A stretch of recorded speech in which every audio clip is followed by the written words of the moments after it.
मरचू जंगल से लकड़ियां काटकर बाजार में बेचने गया, लेकिन उसे लकड़ियों के अच्छे दाम नहीं मिले। इस पर मरचू ने कहा, अरे भैया, इतने कम पैसे, इन पैसों में तो 2 वक्त का खाना भी नहीं मिलेगा।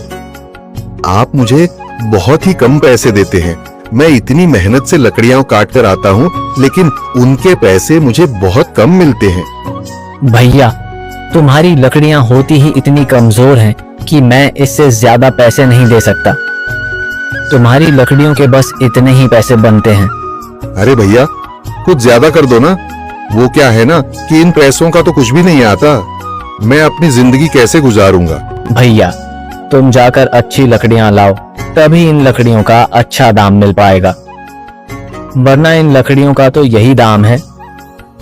ये सुनकर मरचू बहुत ज्यादा परेशान हो गया और पैसे लेकर किराने की दुकान से सामान खरीदकर घर आ गया। घर पहुंचते ही मरचू की पत्नी सीता ने कहा, जी, सामान ले आए आप? हाँ जी, सामान ले आया हूँ। सीता के चेहरे पर खुशी छा जाती है, लेकिन जब उसने सामान देखा, जी, इसमें तो बहुत थोड़ा सामान है। हाँ सीता, मुझे पता है कि यह सामान बहुत थोड़ा है, लेकिन मैं क्या करूं? मेरे पास जितने पैसे थे, मैं उतने का ही सामान लेकर आ गया हूँ। इस तरह हमारा गुजारा कैसे हो पाएगा जी? आपको तो पता ही है कि हम कितनी मुश्किलों से गुजारा करते हैं। हाँ हाँ, मुझे पता है, लेकिन मैं कर भी क्या सकता हूँ? मेरे पास इतने पैसे ही नहीं कि हम एक अच्छी जिंदगी गुजार सकें। इतनी मेहनत कर रहा हूँ, लेकिन फिर भी मेहनत का फल नहीं मिल रहा। इतनी मेहनत से अच्छी लकड़ी काट कर आता हूँ, लेकिन मुनासिब दाम नहीं मिलता। मैं तो बहुत परेशान हूँ। क्या करूँ? कहाँ जाऊँ? अरे जी, आप परेशान न हो, आप कोई और काम देख लें। मैंने कई बार काम तलाशने की कोशिश की, पर किसी ने भी मुझे काम नहीं दिया। ये सुनकर सीता भी काफी ज्यादा परेशान हो गई। मरचू से सीता की परेशानी नहीं देखी गई। उसने अपनी पत्नी सीता से कहा, मैं फिर से जंगल की ओर जा रहा हूँ। अरे जी, अभी मत जाइए ना, वैसे भी शाम हो रही है। आप कल चले जाइएगा, अभी मत जाइए। ठीक है, अगर तुम रोक रही हो तो मैं नहीं जाता। मैं कल चला जाऊंगा। इसके बाद मरचू गांव में घूमने के लिए चला गया। तभी उसे एक आदमी मिला और उसने कहा, कहाँ जा रहे हो भैया? और सुनाओ, क्या हाल चाल है? जिंदगी कैसे गुजर रही है?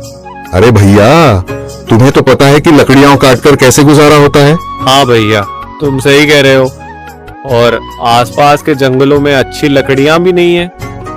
इसके लिए तो जंगल के अंदर जाना पड़ेगा। पर जंगल के अंदर तो काफी सारे जंगली जानवर होंगे। मुझे बहुत डर लगता है भैया, मैं जंगल में कैसे जाऊंगा? हाँ भैया, जंगली जानवर तो होंगे, लेकिन अच्छी लकड़ियां तो वहीं से ही मिलेंगी। ये सुनकर मरचू बहुत ज्यादा परेशान हो गया, लेकिन वह आदमी बिल्कुल ठीक कह रहा था। जंगल के किनारे की सारी लकड़ियां कट चुकी थीं।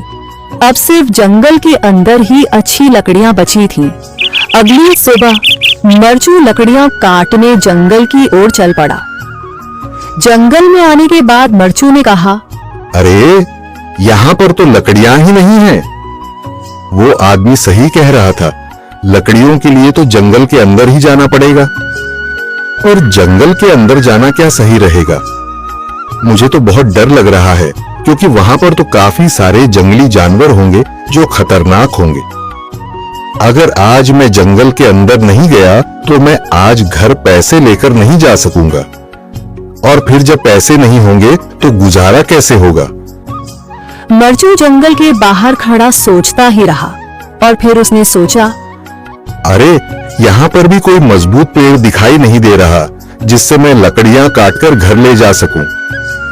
लगता है और अंदर जाना पड़ेगा। यही सोचकर मरचू जंगल के अंदर चला गया। अंदर जाने के बाद उसने इधर उधर पेड़ देखे, पर उसे कोई भी अच्छा पेड़ दिखाई नहीं दिया। यह सोचकर मरचू जंगल के और अंदर चला आया।